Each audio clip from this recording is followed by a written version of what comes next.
In this video, I'm going to show you the 6-step formula on how you can successfully deal with rude Social Security employees.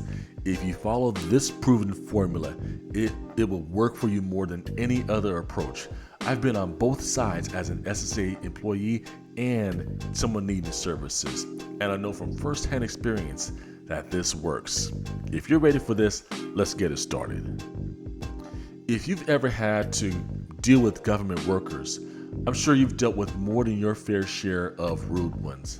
And I'm talking hang up on you rude, talk down to you rude. I'm talking show no concern for you rude. I'm talking have a nasty attitude rude, or act like they're the ones signing the benefit checks rude.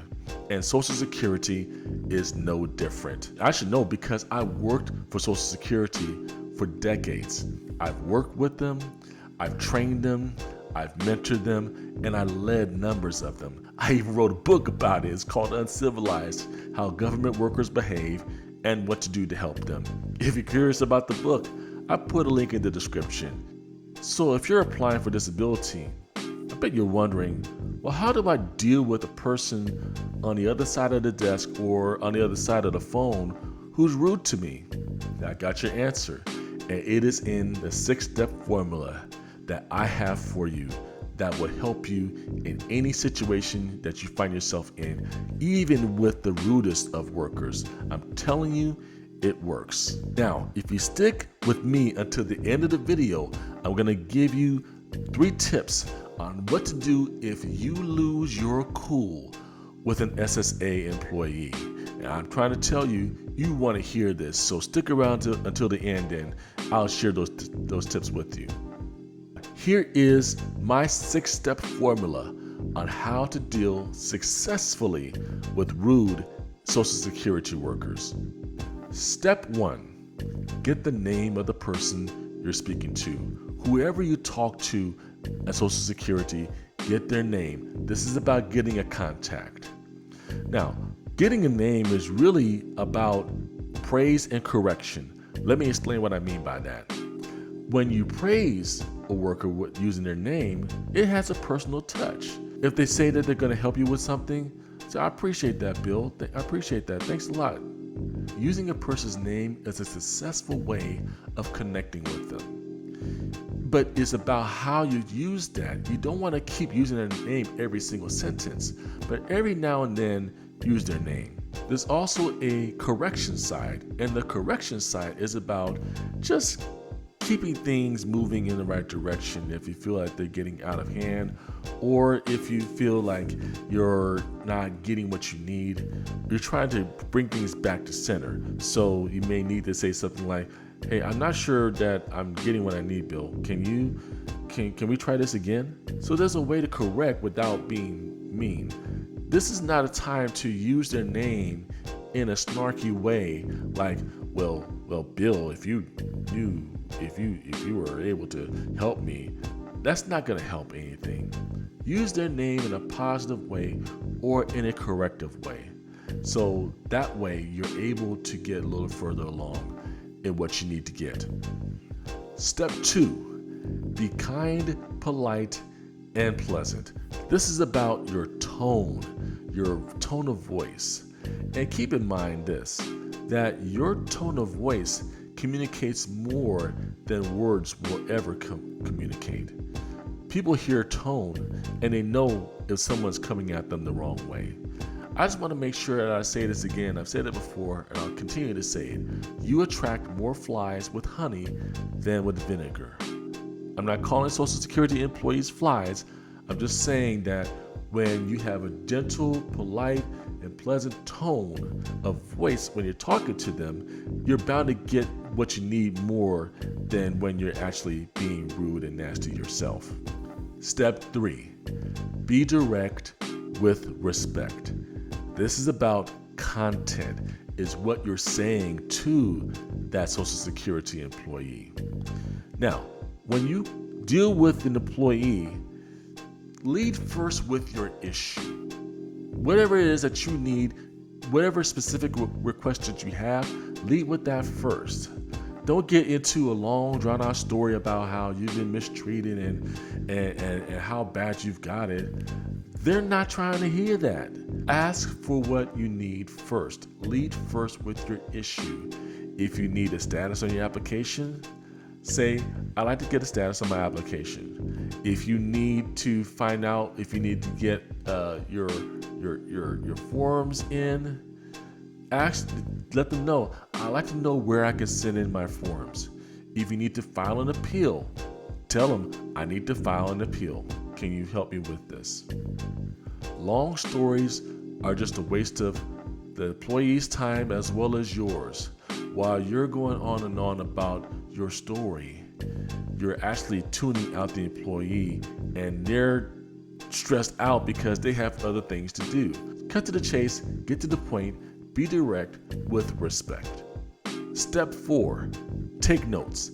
This is about details, documenting. Document what the employee tells you. Document what the employee gives you in terms of information. Document the employee's answers to your questions. Get it down on paper, because if there's an issue that arises with that employee, you want to be able to have a paper trail to back you up. Step 5, check for understanding. This is about clarity. You don't want to have guesswork when you're dealing with Social Security disability. You don't want to be confused. You want to know and be clear about what you know. And the way that you do that is to say something like, let me make sure I got this point right. Or what I heard you say was this, is that correct? And then step 6, report it. This is about accountability. Now, there are some times when you're just at a standstill with the employee. You're not getting anywhere with this person, and they're continuing to be rude and nasty and just not considering you at all. So let me share with you the 7 words every Social Security employee does not want to hear. I'd like to speak with your supervisor. If you're not getting anywhere with that employee, go above their head and speak to their supervisor. Even if they hang up on you, call back and then ask for the supervisor. And guess what? If you've been taking notes and you got a name and you have documentation of the things that you covered, you can tell the supervisor blow for blow exactly what happened on the call with that rude employee. And I promise you, that supervisor is going to have a conversation with that employee, because now they got a name, they got details, and they got they got the supervisor on the job now. Report it. Let somebody know, because someone else is going to get the same treatment. And if you don't say something, it's opening the door for that employee to do the same thing to the next person that they help.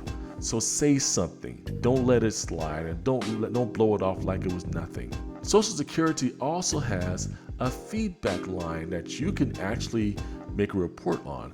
All you have to do is go to ssa.gov/feedback, and you can type in your complaint, or you can type in whatever feedback you want to share, and include names.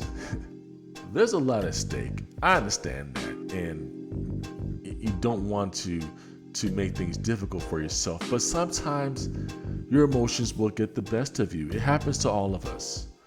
And when you get triggered by a rude Social Security employee, sometimes you will lose your cool. So I want to give you 3 tips on how to manage yourself when you do lose your cool with a rude Social Security employee. The first tip is to be aware of yourself. You can tell when you're triggered and you're starting to feel your blood pressure rise, and your positive energy is shifting into negative energy. You might need to back away, walk away from the phone, take some deep breaths, walk away from the desk if you're in the office, and say, hey, can I get a moment? I just need a breather. I need to take a moment just to regroup and compose myself. The second tip is this: admit when you're wrong. Now, let me make sure I'm clear about this. Apologize for what you need to apologize for, and that is letting your emotions get the best of you. Now, if you did say something that was faulty, we'll apologize for that. But don't apologize for things that were not in your control or that you had nothing to do with. Don't apologize for the workers' attitude. They're responsible for their own attitude. But you can take control and manage yourself by saying, hey, I was out of line. I talked to you in the wrong way. I let my emotions get the best of me, and I'm sorry. Now do it sincerely and from an honest place, not a sideways backhanded, but if I offended you, I'm sorry. That's not an apology. I mean, be sincere. If you know that you were coming at the person the wrong way, let that employee know, you know what? I'm sorry. I shouldn't have raised my voice at you. Please forgive me. And they'll appreciate that. And even if they're rude about it, they'll likely just accept your apology anyway. The third thing, give yourself some grace. Don't beat yourself up. You're dealing with enough. You have physical issues, you have mental and emotional issues. You don't want to compound that by beating yourself up and loading yourself up with guilt and worry and shame because you lost your cool and you normally don't. You're going through a lot right now. So be kind to yourself and give yourself some grace. If you take the steps that I've given you, you'll be able to manage that situation properly. And that will do it for my 6-step formula on how to deal with rude Social Security employees. Now, if you're here for the first time on this channel, what I do here is break down the ssdi process for people applying for the first time or for the first time in a long time. I keep things simple so you can understand the process, navigate it easier, and make fewer mistakes with less stress and less fear.